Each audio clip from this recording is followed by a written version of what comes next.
Thomas the Tank Engine was a really useful engine. He was so useful that he was given his very own branch line to run on. "You could almost go without me now," joked his driver with a laugh. "My driver says I don't need him now," Thomas bragged to the other engines. "You wouldn't dare go out without your driver," said Percy, the little green engine. "I might," said Thomas. "Just wait and see."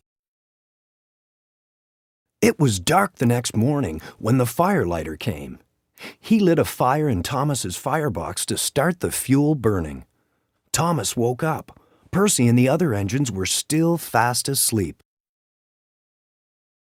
Thomas suddenly remembered his boast. "I'll show them," he said. "My driver hasn't come yet. Here goes." He tried first one piston, then the other. "They're moving," he whispered to himself. Very, very quietly, he headed for the door. Thomas thought he was being clever, but he was only moving because a careless cleaner had meddled with his controls. When Thomas tried to stop, he couldn't.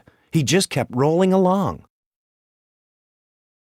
"The buffers will stop me," Thomas said hopefully. But his wheels left the rails and crunched on the pavement. "Oh no!" he exclaimed, and shut his eyes. Up ahead was the station master's house.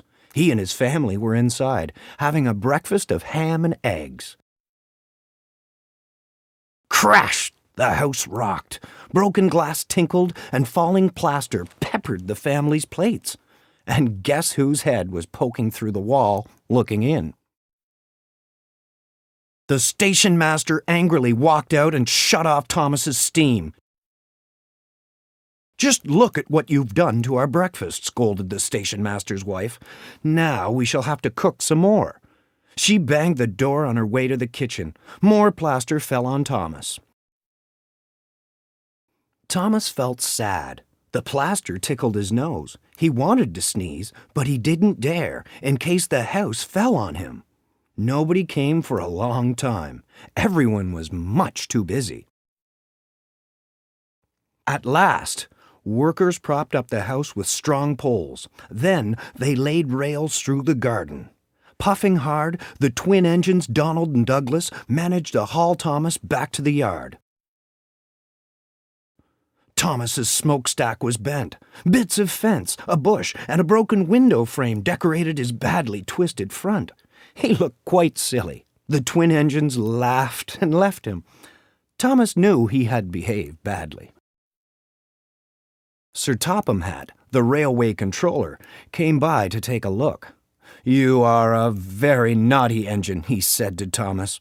"I know, sir," Thomas said. "I'm sorry, sir." "You must have your front mended," Sir Topham Hatt said. "Meanwhile, a diesel will do your work." "A diesel?" Thomas sputtered in surprise. "Yes, Thomas, diesels always stay in their sheds. Diesels never run off to breakfast in station masters' houses," said Sir Topham Hatt. A diesel came the next day to help out. At first, he didn't want to stay in the engine shed, but he soon got used to working with the other engines. Finally, Thomas came back, all mended and ready for work. He and the diesel became good friends, and now Thomas knows not to run off without his driver. The end.